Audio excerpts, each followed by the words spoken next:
Buenos días.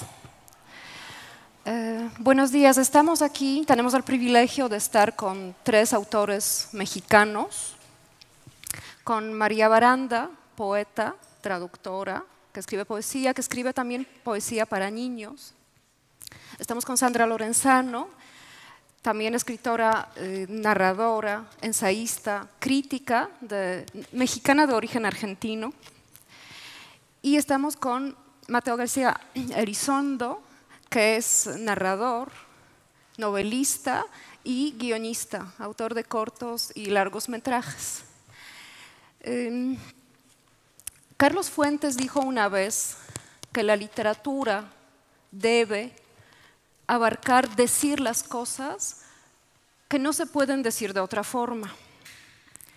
Y hoy tenemos el privilegio de estar con los autores que incursionan en varios géneros literarios, que migran entre poesía, entre la narrativa, a veces abarcan lenguajes diferentes como el cine, también se dedican a la crítica, al ensayo, a la traducción. Y vamos a hablar un poco sobre eso, cómo se escriben, por qué se escriben cosas que no se pueden decir de otra forma. No voy a hacerles más presentaciones porque por la brevedad del tiempo tenemos una hora. Entonces, si quieren encontrar más información detallada sobre nuestros autores, sobre sus libros, los premios que recibieron, las traducciones a otros idiomas, lo pueden encontrar todo en la página del festival. Voy a empezar con María.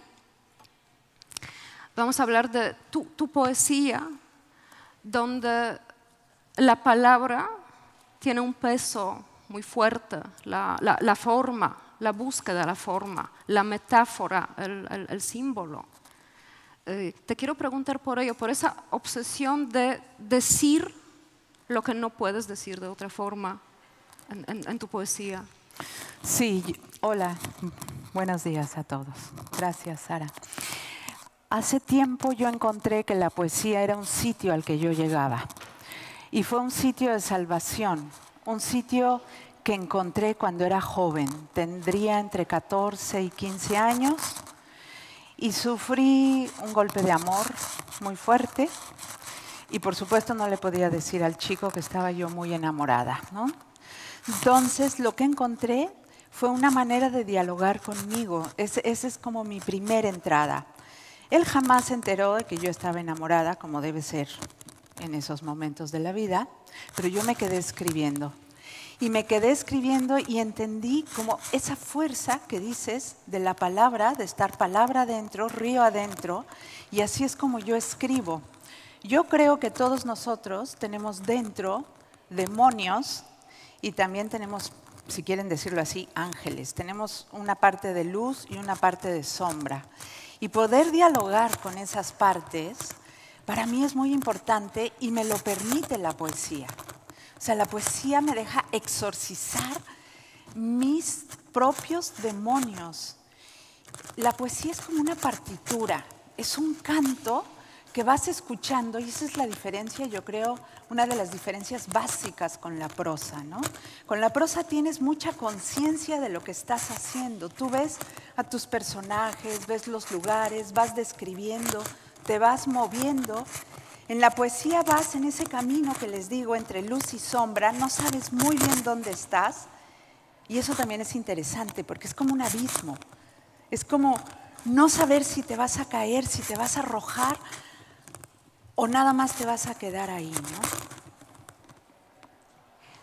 Sandra, en tus novelas y también en tus ensayos, en la crítica que haces, abarcas mucho el tema de la violencia. Y también te quería preguntar desde esa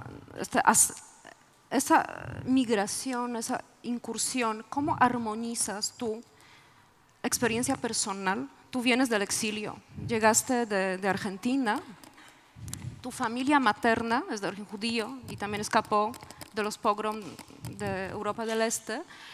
Entonces tienes esa carga personal de la violencia, pero al mismo tiempo tú tienes cargos y participas muy activamente en la universidad, en diferentes asociaciones, te ocupas de la prevención de la violencia, eres muy activa en una lucha a favor de la igualdad, cuestiones de la migración. Entonces, todo este ámbito social, colectivo de la violencia, ¿cómo armonizas esos dos aspectos? ¿Cómo lo narras en lo más íntimo, en tus novelas, las últimas dos novelas sobre todo, que son... Muchas gracias, Sara. Hola, buenos días a todas y a todos.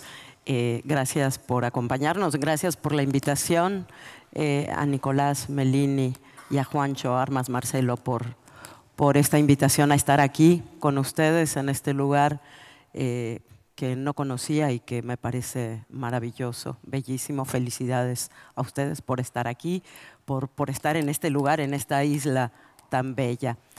Yo me voy a enganchar un poco a lo que decía María para contestar, porque pienso que siempre cuando escribimos estamos buscando esa tabla de salvación. Siempre la escritura tiene ese sentido de no sucumbir, no sabemos bien a qué, a las propias pesadillas, a los propios demonios, como decía María, al propio miedo, a la violencia que nos rodea, pero a veces también a la violencia que tenemos dentro, ¿no? Entonces, es verdad que más o menos a la edad de ustedes, 16, 17, 18 años, por ahí deben andar, quizás un poquito menos. A los 16 años hubo un golpe militar en la Argentina, mucha gente querida murió o desapareció, fue torturada y mis padres decidieron salir del país y llegamos a México. Imagínense que a ustedes ahora les dijeran, bueno, ahora dejan todo lo conocido, dejan a su familia, a sus amigos, a sus perros, su bicicleta, su barrio, su casa, y escapan de la muerte. Entonces, llegamos con esa carga y ahí fue donde yo sentí que tenía una única opción, que era pues tratar de entender qué me pasaba a mí por dentro. Y así fue naciendo la escritura. Lo curioso es esto que tú dices, Sara, cómo partimos de algo muy íntimo, pero para mirar hacia afuera, ¿no? Partimos de algo que nos sucede en la propia piel, que nos atraviesa el cuerpo, que nos atraviesa la experiencia, que nos atraviesa los afectos, los amores, te quedas un poco como náufraga. Y de esa reflexión interior, de esa posibilidad de contar y contarte con palabras aquello que te sucede, vas entendiendo también qué sucede fuera o vas encontrando un lugar donde ubicarte fuera de ti. Ese es un poco el origen de esto, que no lo hago a nivel consciente, porque yo siempre digo que hay algo de escritura, hay una parte de escritura consciente, pero hay una parte de escritura que surge de un lugar de una misma que no sabes cuál es ni dónde está, que hay algo que pareciera que habla dentro de ti y que te lleva a escribir. Y entonces es cosa también de seguir ese rastro, de entender que cuando hablas tú, cuando escribes, hay otras voces que te están acompañando. Tú hablabas del caso, de los abuelos que emigraron, eran judíos, la Rusia zarista era muy violenta contra la población de origen judío. Pero también los otros abuelos que huyeron del hambre de Europa, del hambre que había en España, en Italia. Y entonces cuando uno escribe o habla, de pronto es como si todas esas voces también estuvieran aquí, ¿no? Como que la herencia que recibimos no es solo una herencia de ADN, o esa es la menos importante, es una herencia de palabras, es una herencia de experiencias, es una herencia de dolores, de miedos, como decíamos, que es un tema que me importa mucho, cómo reaccionamos ante la violencia. Y cierro diciendo que en este momento, en México, que es un país en el que elegí quedarme y donde hace 46 años que vivo, o sea, yo digo que soy argenmex normalmente, soy esa mezcla, es un país que está atravesando una violencia muy brutal. Entonces, violencia de género, muchísimo. Es un país que tiene en cifras oficiales 11 feminicidios al día, 11 feminicidios al día, que es una cosa atroz. Más de 100.000 desaparecidos, más de 80.000 muertos. Entonces dices, por mucho que yo quiera hablar solamente de mí, es imposible porque yo soy en ese contexto, en esa realidad. Mis estudiantes que tienen la edad de todos ustedes viven en ese mundo y en esa realidad. Entonces, pensarlo juntos, poder crear caminos para salir de ese magma de violencia, encontrar espacios como la escritura, como el teatro, como el cine, como la danza, como la charla, nada más, ¿no? Como el poder tomarte un café con alguien o sentarte a conversar, son espacios de sobrevivencia. Entonces, finalmente llegamos a lo mismo. La escritura y este trabajo que va de adentro hacia afuera y de afuera hacia adentro es espacio de sobrevivencia para mí siempre, Sara. Gracias. Mateo, entonces, enlazando ahora con lo que dijo Sandra, tu novela abarca el problema de la droga, ¿no? Pero sí se aleja de este contexto del narcotráfico, de la violencia un poco externa, y más te abarcas en unos caminos rulfianos, un poco quizás, estoy pensando en La leyenda del santo bebedor de Joseph Roth o de Thomas Quincy, del fumador del opio, un poco violencia o droga como pretexto o como detonante de un cierto viaje onírico, ¿no? Algo también muy íntimo. Cuéntanos. Bueno, hola, gracias por estar aquí. Quisiera empezar también agradeciendo al Festival Hispanoamericano de Escritores por habernos invitado. Ya llevábamos un par de años queriendo venir y por fin lo logramos, aquí estamos. Y es un placer estar aquí. Pues sí, yo escribí una novela sobre un drogadicto de heroína, a pesar de no tener experiencia directamente sobre la heroína. Escribí sobre un poco, creo que mi manera de abordar la violencia ha sido la violencia que uno tiene contra sí mismo.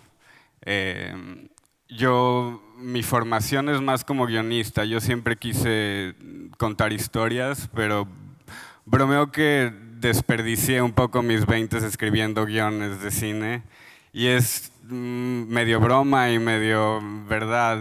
Yo creo que el guión lo que tiene es que es una muy buena escuela para contar historias, te enseña la técnica de contar historias, te enseña a estructurar una historia, a contar a través de personajes, a través de diálogos, pero siempre en el guión, bueno, siempre se está trabajando colaborativamente, entonces muchas veces estás tratando de expresar la visión de alguien más y entonces es muy útil para ese tipo de cosas, pero yo lo que descubrí al pasar del guión a la literatura es realmente la literatura justamente te da un poco un acceso más interno al personaje y a la experiencia interna, digamos. En el cine siempre, yo lo que siento es que siempre estás contando historias un poco desde fuera, porque lo estás viendo todo desde una cámara y estás viendo a personajes desde fuera, estás tratando de describir sentimientos y eventos desde una cámara, entonces todo lo estás mostrando, cosa que es muy útil para contar historias, para crear escenas, pero pero en la literatura sí tienes más acceso a la interioridad del personaje y en mi novela mucho lo que disfruté fue entrar a ese personaje y a ese camino. Yo lo que quería hablar era un poco de cómo el deseo nos puede llevar a destruirnos a nosotros mismos, de cómo perseguir lo que deseamos es una manera de destruirse a uno mismo y a los demás. Esa fue un poco la manera en la que yo he explorado la violencia y la subjetividad, de cierta manera. Sí. ¿Y ese lenguaje del cine y el lenguaje de la literatura sí son campos, como dijiste, tan separados? Totalmente distintos, sí. O sea, por lo que digo también que desperdicié un poco mis 20s escribiendo guiones, es porque el guión, al fin y al cabo, es un género muy técnico en el que el lenguaje, uno está usando el lenguaje para... El guión es un género muy técnico en el que estás tratando de explicarle a un director, a un fotógrafo, a un iluminador, a los maquillistas qué es lo que tienen que hacer. Entonces no hay tanto disfrute con el lenguaje, es algo que estás comunicando muy sencillamente, digamos. Y eso también es útil a la hora de escribir prosa, digamos, porque estás expresando lo más esencial con el lenguaje más escueto muchas veces.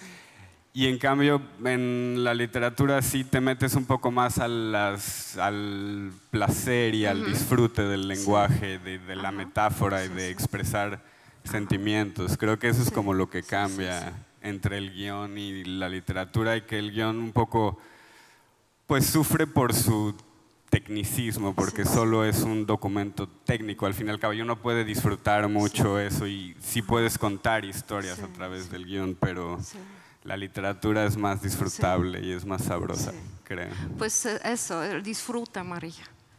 Tú dijiste una vez que para ti escribir es como jugar. Entonces la literatura como juego. Sí, yo creo mucho en el juego. Una vez me pasó algo. Estaba yo escribiendo un poema donde vi, porque uno va viendo, yo creo en esa literatura que también ve. Vi un caballo, aparecía en un jardín y había un niño. Yo sabía que conocía al niño, pero no me quedaba muy claro quién era. Y yo iba en el poema viendo a ese niño que se trepaba en el caballo, y de pronto, cuando sentí que había terminado el poema, fui a mi librero y les juro que es cierto. Yo, a veces, para que me contesten los autores si voy bien o mal, o porque me hace falta algo, me paro delante del librero y digo, ayúdenme. Y entonces me ayudó Fernando Pessoa. Y les juro esto, abro el libro y el poema era de un caballo azul. Y dije, azul, bueno, mi caballo no puede ser azul. Pero él de alguna manera me estaba contestando que sí, que yo estaba bien, y dije, mi caballo en mi poema es un caballo celeste, no puede ser azul porque ya se lo llevó Fernando Pessoa a su poema, ¿no? Entonces el mío va a ser un caballo celeste y yo voy a estar galopando en nubes arriba y nubes adentro. Entonces esa correspondencia, esas conversaciones que hay entre autores con los libros, pues son como juegos literarios, y es una manera de platicar, de conversar y de encontrar cosas, ¿no? También tengo otro juego conmigo, que ayer le platiqué un poco a Mateo. Me decía, Mateo me preguntaba, ¿cómo le haces para escribir para niños? Porque no hay nada más difícil que escribir para niños, sobre todo si no tienes niños cerca, como es mi caso. Entonces salgo a la calle y me la paso espiando a los niños. Entonces, llego a los parques, me siento en una banca y un día vi una cosa maravillosa. Una niña, como de 3 años, sacó una varita de algún lugar, empezó a hacer un agujerito y se quedó en el agujerito viendo el mundo. Y yo escribí el libro que se llama Encontré un agujero, y en el agujero se va con un león y se va a volar y pasan muchas cosas, ¿no? Entonces, en ese sentido es un juego. Uno tiene que estar allá afuera como encontrando cosas, como decía Sandra, ¿no? El afuera se mete adentro, pero el adentro también se va para afuera, ¿no? Entonces, sí, el mundo es fuerte, es violento, es difícil. Muchas veces no nos hace caso el mundo de allá afuera, pero acá adentro yo tengo que estar muy bien para yo oírme, yo hacerme caso. Y ese es el juego que hay en la literatura. Pero ¿cómo te transformó esa manera cuando decidiste escribir? Creo que ya me quité esto, ¿verdad? Sí. Bueno, A ver, ¿así? Así. A ver, porque parece que descubriste en Polonia, ¿no? Me comentabas que te obligaron, te empujaron los polacos a escribir poesía para niños. Y te quería preguntar, porque sabes, poesía, por ejemplo, en Polonia de Szymborska, es una poesía, yo no sé si eso se ve tanto en la traducción, yo leo más Szymborska en polaco, y cuando uno se acerca a la poesía de Szymborska en polaco, un lector polaco, enseguida nota que ella tiene un lenguaje que bebe mucho de la literatura infantil. En Polonia hay una gran tradición de la literatura para niños, pero que no es infantil. Es un lenguaje que tiene cierta sencilleza, un lenguaje muy conciso también, pero muy poético también. Pero se nota que ella abarca esas grandes preguntas filosóficas, pero con un lenguaje que parece lenguaje sencillo, lenguaje para niños. Y te quería preguntar si cuando comenzaste a escribir para niños, ¿eso marcó tu poesía para adultos? Sí, a ver, ¿me oyen? Es que algo hice que ya me quité todo. Sí, así. ¿Aquí? Así, ¿En la sí, oreja? Sí, sí. Ahí está. Sí. Bueno, yo hace como 20 años me invitaron a Polonia, a la universidad en Varsovia. Y ahí en una plática, a ver, ¿así? Sí, alguien nos tiene que ayudar. Bueno, ya está, ¿no? Sí. Ahí me contaron que los poetas le escribían a los niños y yo pregunté, ¿y por qué? ¿No? Porque en México, por lo menos, está muy diferenciada lo que es la literatura para adultos de la literatura para niños. Y uno de los poetas que estaba ahí dijo, María, nosotros somos responsables de nuestros niños. Y si nosotros no les escribimos a los niños, ¿quién les va a escribir? Y a mí eso me pareció como fundamental, me dio un golpe adentro y dije, yo tengo que cuidar a mis niños, o sea, a los niños que no conozco pero que están en México, y eso me hizo ponerme a escribir. En la poesía para niños tienes que tener muy claro que tu imagen debe de ser sencilla y tus metáforas más claras, más abiertas, no tan cerradas porque si no, no te van a entender. En la literatura para adultos, lo que yo digo es que si no me entienden es problema del lector. Pero si un niño no me entiende, es problema mío. Entonces, claro que me enseñó escribir para niños en ser más clara conmigo mismo, en poner los dos pies en la tierra y decir, bueno, realmente, ¿qué quiero decir? María, ¿a dónde vas? ¿No? Entonces, siempre te enseña el tener un lector joven tan exigente, te enseña muchísimo. Es como un gran maestro para escribir para mí. Los niños son como estos maestros. ¿No? Sí. Bueno, volvamos con Sandra y te quería preguntar por el poder transformador de la literatura, porque siempre se dice que leer nos transforma, que la literatura puede ser un hecho biográfico, ¿no? Pero te quiero preguntar cómo, si tú crees que realmente la literatura que abarca de esta forma íntima, como lo haces tú, por la violencia, ¿puede transformar el entorno violento? ¿Tiene la literatura esa capacidad de curar, de transformar la sociedad? Bueno, qué responsabilidad para la literatura plantearlo así, ¿no? Yo creo que solo la literatura, no sé, transforma individuos, ¿no? Transforma interiormente.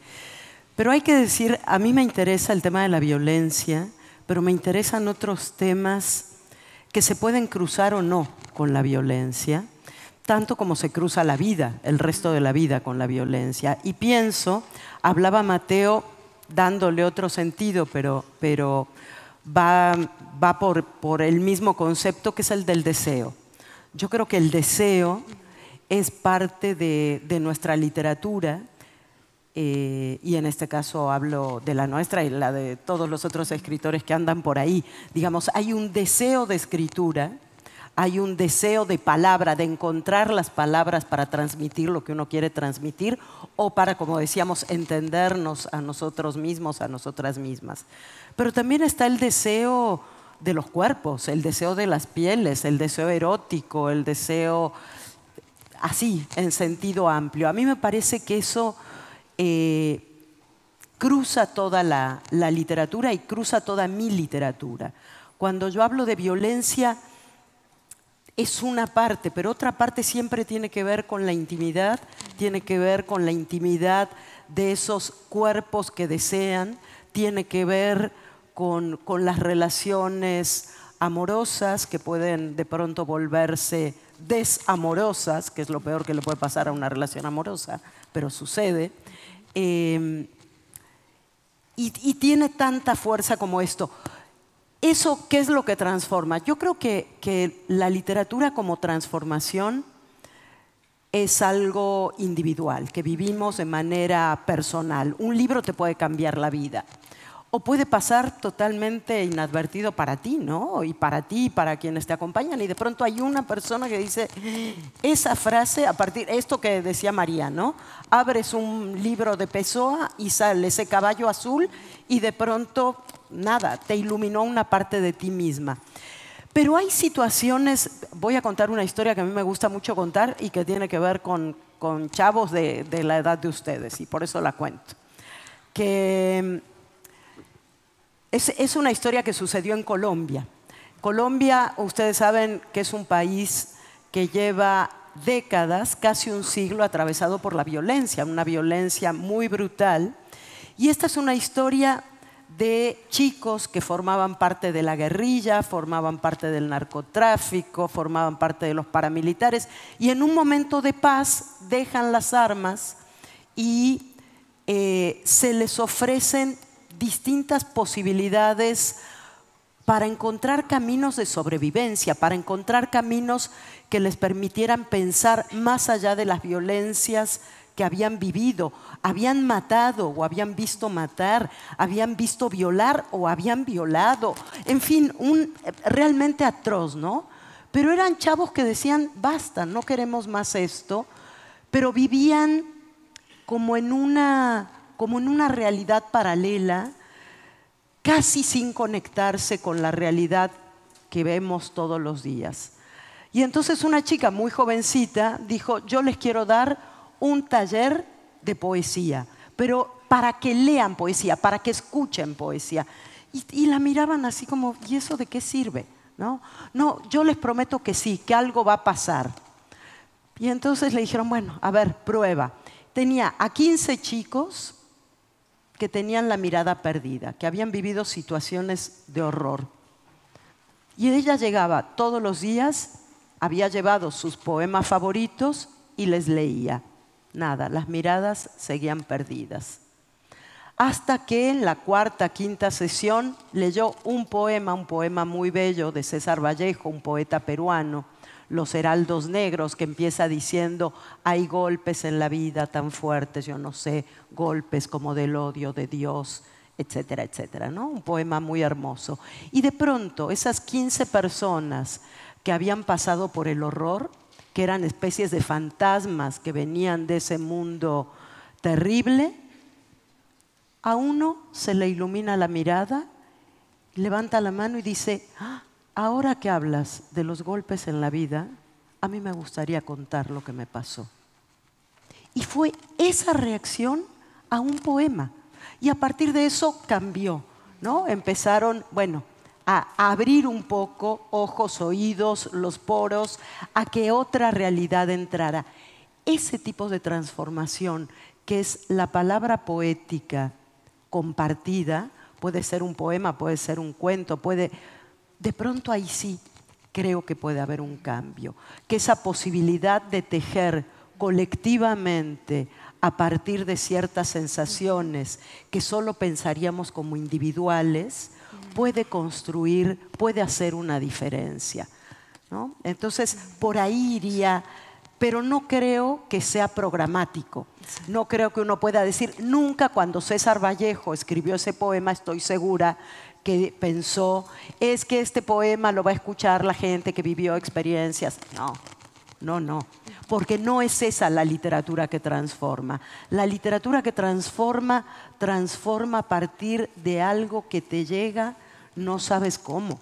Y no sabes exactamente qué te quiso decir, esas metáforas, esos símbolos, no sé, pero hay algo que me sacude, hay algo que toca un punto muy íntimo que hace que veas el mundo de pronto de otra manera. Yo también te quería preguntar, porque tú escribes tanto narrativa como poesía. ¿Cómo se migra entre dos mundos que a veces parecen muy separados y a veces autores pues, optan solo por una cosa y no dan el paso o no les interesa? ¿Cómo es en tu caso? No sé, porque hay distintas posiciones al respecto. Hay quienes creen que si escribes poesía nunca podrás escribir narrativa y viceversa, ¿no? Yo diría que los llamamos en mi caso, llamamos novela a un tipo de libro y poesía a otro tipo de libro, pero que en realidad se parecen mucho. Quizás la novela tiene una historia que hay que seguir, pero muchas veces los libros de poesía que escribo también tienen historias. Sí, porque la carga también tiene carga poética, tu novela, sí, bastante fuerte. Entonces, para mí, la exploración del lenguaje personal es un camino. Y muchas veces empiezo a escribir y no sé si eso se va a convertir en una novela o va a ser un poema o voy a trabajar prosa que no sea exactamente una novela. Aquí hay críticos literarios y no me quiero meter mucho en esos temas, pero para mí el tema de los géneros, ¿qué te puedo decir? Para mí a mí no me funciona mucho. No me funciona. Creo que como crítica sí, porque tenemos además muy clasificado. Creo que a la crítica le sirve, a los lectores de pronto les sirve saber si van a leer una novela o un poema. A las librerías les sirve para saber en qué sección te ponen y a las editoriales.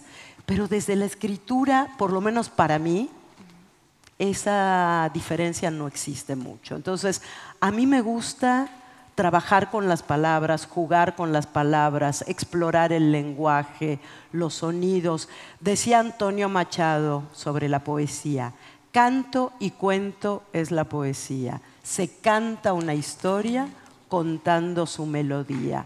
¿Qué es? ¿Canto o cuento? Las dos cosas, y un poco por ahí me gusta. Sí. Gracias.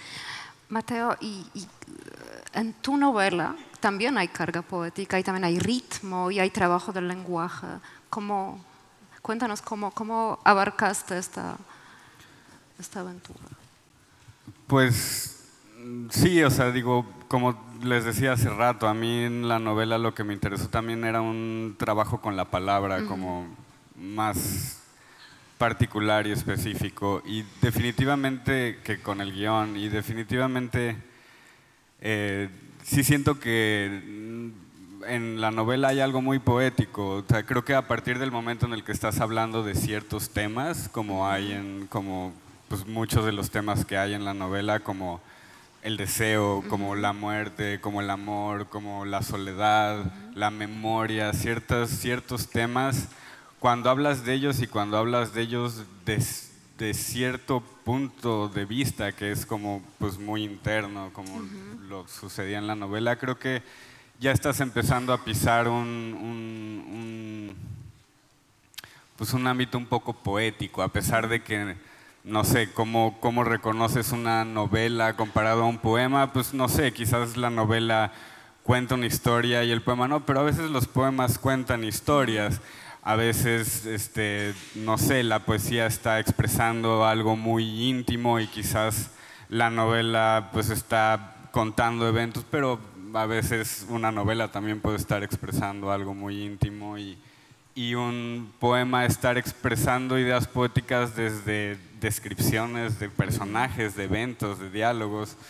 No sé bien, o sea, creo que estoy de acuerdo con Sandra que las divisiones entre una y otra pues son más como útiles para las librerías, para saber en dónde vas a buscar ciertos libros y no otros, pero no sé, a mí, por ejemplo, poetas como Pessoa me parece que son contadores también y no sé, y escritores como Kafka o como el mismo Joseph Roth me parece que son poetas de cierta manera y en muchos casos lo son también, por eso como que creo que a la hora de escribir no hay que tanto pensar en qué es lo que estás escribiendo, sino en lo que quieres contar y contarlo de la manera más honesta y más íntima posible y pues llegarás como ahí a un cierto punto medio en el que sí, no importa tanto si estás escribiendo poesía o narrativa. A mí lo que creo que tienen en común mucho es, y voy a regresar un poco a lo que estaban hablando ustedes, es como ese poder evocativo y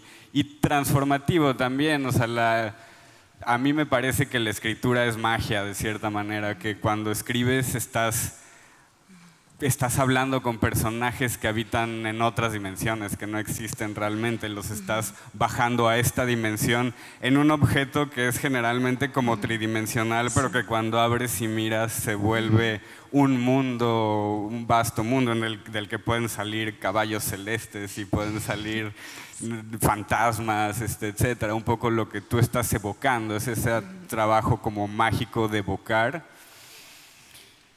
Y que transforma, a fuerzas la magia pues transforma, y yo siento que la literatura, bueno, más bien que la magia, lo más cercano que tenemos a la magia hoy en día es la literatura, por ese poder que tiene como de crear algo de la nada, como si sacaras un conejito de un sombrero.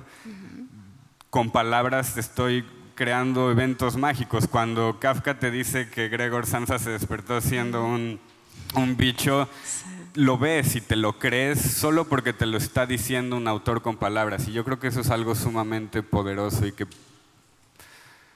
que provoca cambios inevitablemente en uno mismo, y en uno mismo al escribirlo y en otros al leerlo. Creo que eso es como lo que a mí me parece muy poderoso de la literatura, que es magia, y tanto de la poesía como de la narrativa. Creo que ahí es donde se tocan. Sí, les quiero preguntar a los tres, ¿cuáles autores les marcaron? Porque obviamente ustedes siguen sus obsesiones, sus fascinaciones, la naturaleza, pero creo que Degas dijo que si quieres aprender, no mires la naturaleza, aprende de los maestros. Y hay autores que viven más en ese mundo literario, de la pintura, mucho más que en el mundo de la naturaleza. ¿Cuáles son los autores mexicanos, obviamente, porque hablamos de México? Luego quizás me pueden mencionar otros, pero ¿cuáles son los autores que les obsesionaban tanto y que son importantes a la hora de escribir? Pues a mí el primer autor que me... ¿Sí me oyen? El primer autor que me impresionó es este que les conté. Cuando yo tenía como 14 o 15 años me enamoré brutalmente de este chico. Y leí un poema que hablaba exactamente de esa experiencia, que se llama Nocturno de la Alcoba, de Javier Villaurrutia, ¿no? Que todo pasa en un cuarto y también la muerte. Todo está sucediendo ahí. Entonces te está hablando de esta pasión, de este enamoramiento, pero de este morir en un lugar. Y fue como algo que me golpeó, se quedó dentro de mí, y siempre voy a tener como una sonrisa hacia Javier Villaurrutia, porque él me dijo, aquí está esa magia de la que habla Mateo, aquí está ese encuentro con el que puedes convivir y ver y estar, y todo sucede en una página. Pero yo había entrado a esa alcoba de ese poema y había visto ese amor tan terrible por el que vas a morir, ¿no? con esa pasión y con esa fuerza. Entonces, para mí, Javier Villaurrutia es como el primer poeta mexicano e importante. Después vendrán otros. Por ejemplo, Octavio Paz fue muy importante también en mis 20s, porque lo leí colectivamente con amigos. Lo leíamos en voz alta, un poema largo que se leía en mi época, que se llama Piedra de Sol. Y recuerdo, no sé por qué, que empezábamos a llorar. O sea, hay unos versos que ahora pueden resultar muy cursis, pero que dicen algo así como: amar es combatir, si dos se besan, el mundo cambia, el pan vuelve a saber, el vino es vino. Y cuando nos volteábamos a ver ya estábamos todos llenos de lágrimas, ¿no? En esta cuestión como la voz de la tribu, que sí logra ser un poema. Entonces yo me quedaría con ellos dos, como en mi juventud, con Villaurrutia y con Octavio Paz. Sandra. Pertenecemos a la misma generación, entonces es increíble porque yo pensaba cómo una tiene sus libros talismán, esos libros que sabes que la magia, esa magia de la que hablábamos, de la que hablaba Mateo, está ahí, está en esos libros. Y Piedra de Sol es un poema que yo leo en voz alta muy seguido y que además he hecho que me escuchen, primero mi hija y después cuanta pareja se ha acercado a compartir nuestra vida. Por supuesto, tiene que escuchar en algún momento Piedra de Sol leído en voz alta. Pero claro, cuando llegué, esto fue, digamos que alrededor de los 20 y pocos años, ¿no? A los 20 años, cuando entré a la carrera de letras. Pero antes, yo llegué a México, les decía, a los 16 años. Entonces, para autores mexicanos, llegaron a mí ahí. Y un poco, siempre los libros que nos marcan tienen que ver con lo que una está viviendo en ese momento, con la situación personal, con lo afectivo, con quién te recomendó el libro, cómo llegaste a él. Y a mí me pasaron un par de cosas cuando llegué a México. Llegué, nos recibieron en una escuela que había fundado el exilio español, los exiliados españoles derrotados en la guerra civil, los republicanos, llegaron a México y fundaron un par de escuelas. En una de esas escuelas, en el Colegio Madrid, el primer día que fui a clases, muy asustada porque era otro país, otra gente, hablaban español diferente a como lo hablaba yo y demás, aparece la maestra el primer día y nos empieza a leer poemas españoles de la generación del 27, que eran los que me leía mi madre. Entonces, mi primer acercamiento a México fue a través de García Lorca, de Pedro Salinas, etcétera, ¿no? Entonces, eso fue maravilloso. Y lo siguiente es que una profesora de historia llegó con 2 libros de regalo y me dijo: tú que acabas de llegar, para que conozcas México, tienes que leer estos 2 libros. Uno era El llano en llamas, de Juan Rulfo, un libro de cuentos excepcional, y el otro era Balún Canán, de Rosario Castellanos. Y para mí se volvieron esos libros talismán, junto con después Piedra de Sol, son los 2 libros que a mí me permitieron conocer México. Conocer además esa parte de México que puedes no ver en la ciudad y que mucho menos veías en este colegio, claro. Tenía su parte buena y su parte un poco de ocultarte o de no estar mirando cierta realidad, que es en ambos casos el México rural, el México, en el caso de Rosario Castellanos, indígena también, los contrastes, las jerarquías entre los colores de piel, algo que de pronto pues, te sorprende cuando llegas de otro lado. Puedes no haber crecido con eso, ¿no? Y entonces fue para mí la puerta de entrada a México y a la literatura mexicana. Sí, Mateo.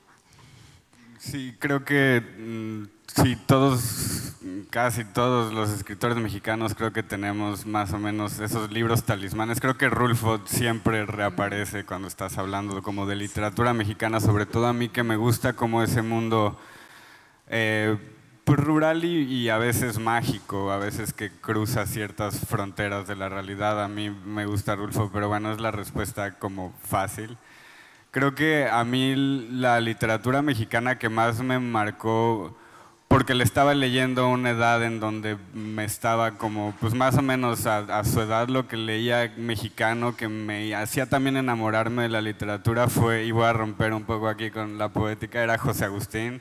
Yo soy gran fan de la literatura de José Agustín y era como, me gustaba esta literatura que era como pues desenfadada y un poco irreverente y un poco como hecha para chavos. José Agustín es un escritor de la onda, como estaba escribiendo como en cierta época. Es una literatura muy joven y una literatura que tiene mucha como aventura de jóvenes, pero poco contracultural. Sí, se movía un poco por un mundo contracultural, digamos. Y a mí eso era lo que me divertía. Luego era una época también en la que leía mucho a los Beats, como literatura de viajes y literatura a veces también fantástica. La Panza del Teposteco, me acuerdo que tenía como todo un rollo como con la cultura prehispánica, pero era una aventura de chavos que se iban como una aventura a Tepoztlán, que también fue un lugar en donde yo crecí mucho. Entonces, pues sí, digo, a pesar de que creo que uno aprende mucho de pues esos libros talismán de Juan Rulfo, mi libro en particular tiene mucho que ver con Pedro Páramo, y bueno, y tengo otros libros, no sé, Las batallas en el desierto, a mí me gustaban mucho, y de José Emilio Pacheco. Y también el humor como un poco también irreverente de Ibargüengoitia me gustaba mucho, pero creo que si les recomendara algo a que a mí me gustaba personalmente a su edad sería la literatura de José Agustín, que no sé qué tanto se encuentra hoy en día aquí, pero que es muy divertida, digamos, para jóvenes. Sí. Y de los escritores que escriben ahorita, los los que están… ¿Mexicanos? Sí, por ejemplo. ¿Que escriban ahora? Sí, pero que empiezan de los jóvenes. ¿A los jóvenes?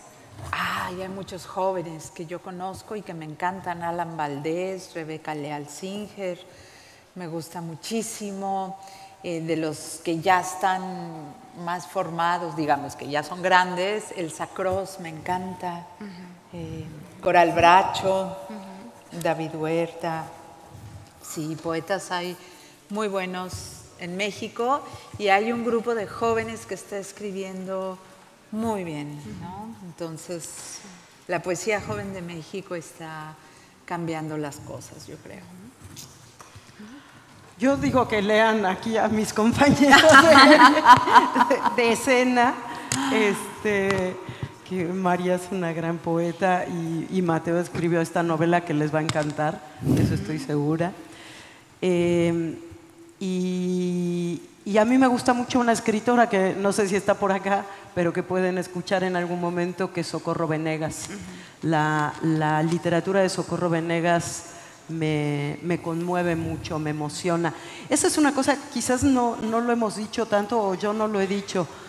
Lo primero que busco en un libro es que me conmueva, que me sacuda, que me pase algo, ¿no? Si tengo que pasar 15 páginas y todavía no he sentido nada especial, chao, dejo el libro, ¿eh? No terminen un libro por obligación. Bueno, perdón, profesoras, pero no, lean aquello que los sacuda, que cuando empiezan a leerlo digan, esto es lo que yo quiero leer, ¿no? Me parece que eso es importantísimo.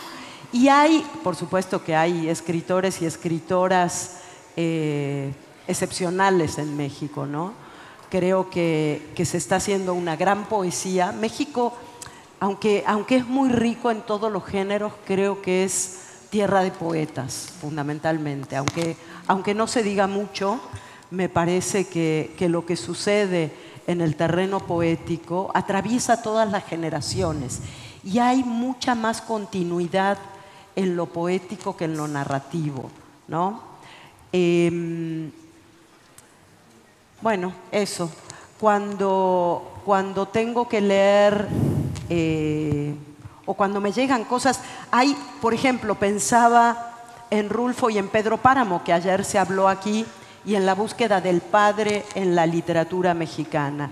Y ahora apareció una gran novela de una escritora joven, que es Almadelia Murillo, y la novela se llama La cabeza de mi padre, ¿no? Y empieza a buscar a ese padre que, como tantos padres, no solo en la literatura mexicana, sino en la literatura universal, y no solo en la realidad mexicana, sino en la realidad universal, no está. Ya, engendró hijos y se fue. Y cómo sigue presente esa búsqueda del padre de la que hablaba, con la que empieza Pedro Páramo, y que construye, es el eje de Pedro Páramo y la preocupación de Rulfo en esa novela. Cómo sigue tan presente en la literatura mexicana, junto con algo que se empieza a cuestionar entre las mujeres más jóvenes, que es ser o no ser madre, ¿no? ¿Qué sucede con ser madre hoy? Y si las mujeres quieren, las chicas de esta edad, quieren ser madres o no lo tienen en sus planes, o están pensando maternidades diferentes. Y mucho se está escribiendo sobre maternidades comunitarias, cómo criar junto con otras mujeres. Hay un libro en ese sentido que me gusta mucho, una novela de Guadalupe Nettel, otra de las grandes narradoras mexicanas contemporáneas, que se llama La hija única. Y es, pues, uno puede criar al vecinito o a la paloma que acaba de poner, tener polluelos, o como se llamen, en un nido en el balcón, ¿no? Que son los que aparecen. Y me parece que esos ejes temáticos que hay ahora en la literatura de las y los escritores más jóvenes, le está dando un hilo interesante, un entorno interesante y unas escenas o unos escenarios nuevos a la literatura mexicana. Entonces, que estamos, y aquí recupero una cosa muy rápida, que es la responsabilidad que tenemos, pero también el gusto enorme que tenemos de leer y de escuchar a las y los escritores más jóvenes, ¿no? Hay ahí algo interesante que nos provoca, que nos desafía y que vale la pena entrar a esa charla con la gente de otras generaciones que está escribiendo hoy. A ver, yo soy un poco parcial a mis maestros y a mis amigos que escriben en México, pero no les haré publicidad así indiscriminada. No sé, creo que sí, la literatura ahorita en México tiene muchas cosas muy padres, muy distintas. No sé, o sea, claro que hay como mucho discurso alrededor de la violencia y de la desigualdad y ciertos temas, pero sí siento que se están haciendo cosas muy distintas y eso es un poco lo que me gusta. A mí creo que se escribe mucho autoficción, la gente ahora le gusta mucho hablar como de sus propias vidas y es difícil encontrar cosas buenas. A mí, yo soy particularmente fan de Julián Herbert, de Canción de Tumba, porque justamente estoy de acuerdo con Sandra, que lo que leas te tiene que conmover y Canción de Tumba es un libro bien conmovedor y es autoficción de alguien que cuenta su propia vida, que tiene una vida interesante, pero que además la cuenta de una manera muy honesta, o sea, muy desgarradora, pero no de estas cosas como terribles, o sea, lo cuenta también con mucho sentido del humor y con mucha autoderición y mucha derición del país también, que creo que es importante. A mí me gusta mucho Julián Herbert, Guadalupe Nettel también me gusta, tengo cosas que me gustan mucho, yo el huésped lo admiré mucho.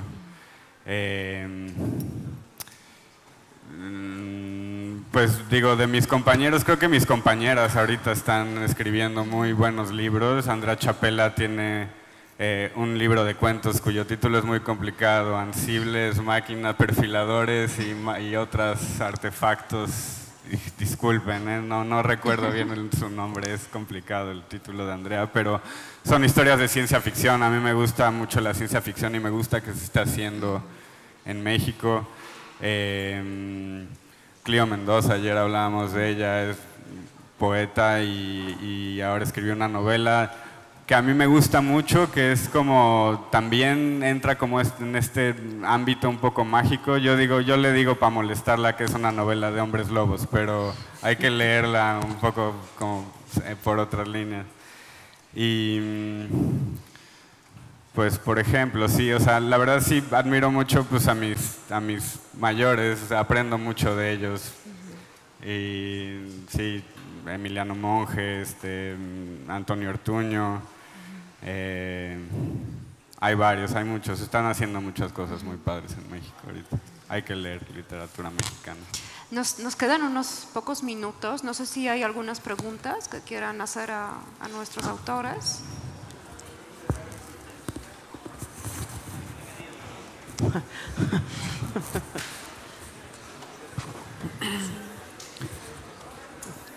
O nosotros les hacemos preguntas a ustedes. A ver, ¿qué leen ustedes? ¿Qué les gusta leer? No, dice que ya. Sí, allá. Sí, no se escucha, sí. Sí.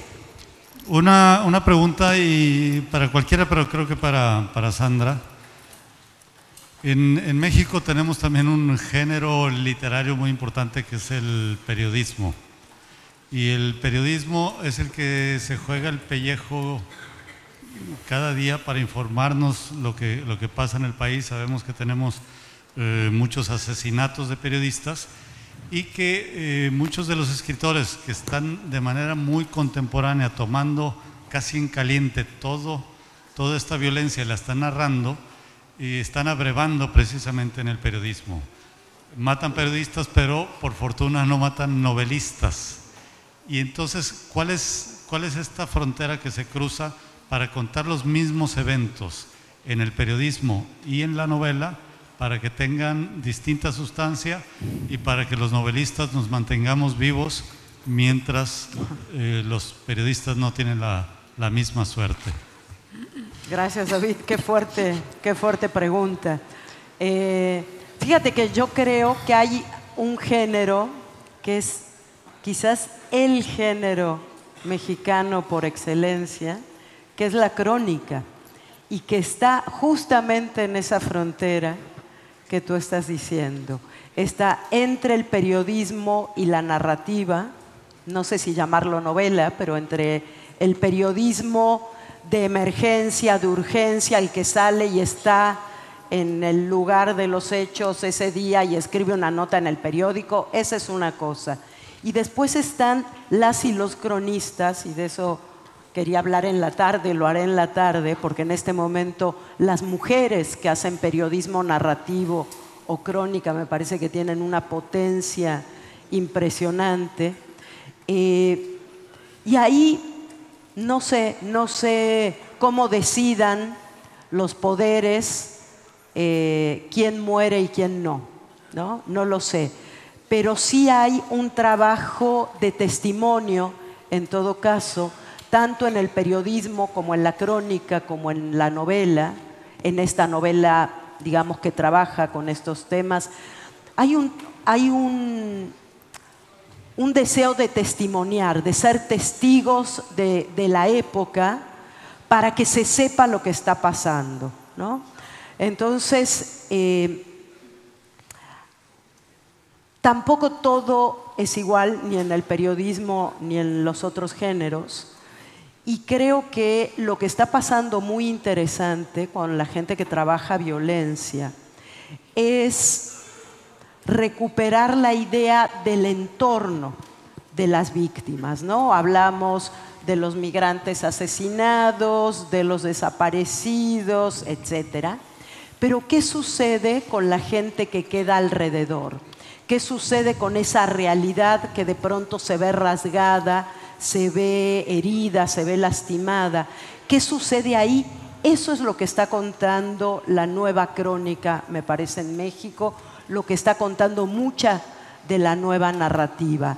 Es una narrativa testimonial que lo que busca es eso, conmover, emocionar y de alguna manera que nos hagamos responsables de eso, ¿no? Porque si no parece que nos están contando historias, no estamos leyendo los crímenes de no sé dónde, sino que sucede en la esquina de tu casa o en tu pueblo o en tu propia universidad de pronto.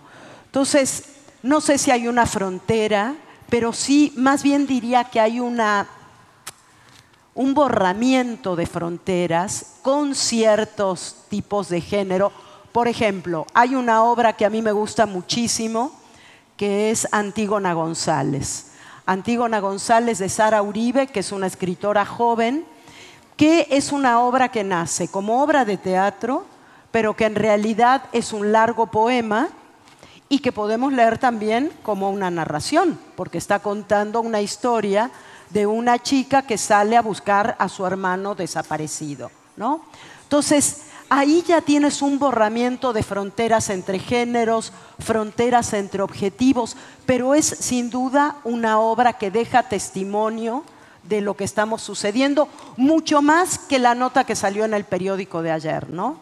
Entonces, no sé si te estoy respondiendo, pero me sirve como para pensar en voz alta estos temas que sí, que me apasionan y que tú conoces tanto o mejor que yo, David. Entonces, luego lo podemos seguir charlando, pero me parece que ahí están pasando cosas muy, muy, muy interesantes y muy ricas en la literatura mexicana. Sin importar dónde vivas, para retomar lo que te preguntaban ayer. Muchas gracias. Gracias, yo creo que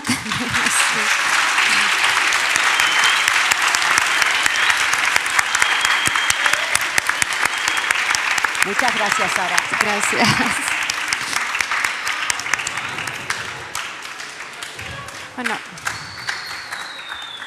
Bueno, gracias a María Baranda, a Sandra Lorenzano, a Matías García Elizondo por las palabras que nos regalaron hoy y por las palabras que nos regalan en sus textos.